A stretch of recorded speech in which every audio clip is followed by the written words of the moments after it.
It's the battle of the Civil War revolvers. Which one's better, Remingtons or Colts? Now, a lot of this is truly up to personal preference, so we're going to ignore things like ergonomics, and we're going to focus on actual issues with the firearms. The Colt 1860 Army, if you got it in the fluted variant, it had a tendency to explode, because those flutings, while they do reduce weight, they also reduce the structural integrity of that cylinder, which then could explode. But that's only a problem in the fluted guns, which wasn't really an Army-issued thing.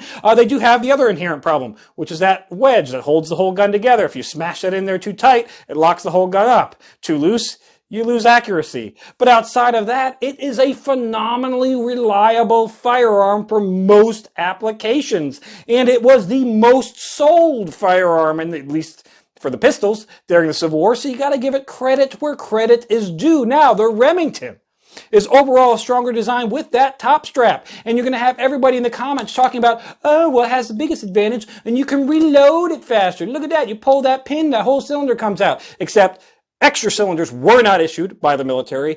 Remington was not in the habit of selling extra cylinders, and if you somehow came up with somebody else's gun, why would you not just keep the whole gun? Why would you just take the cylinder and reload? It's easier to carry two pistols than it is multiple cylinders, but that's another story.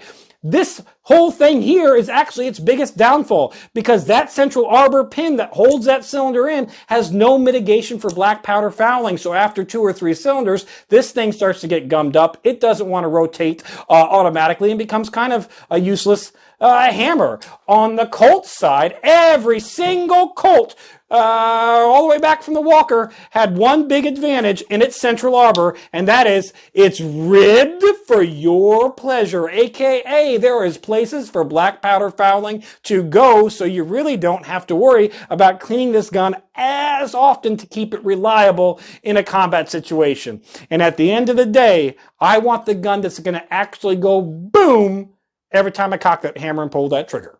So Colt's better?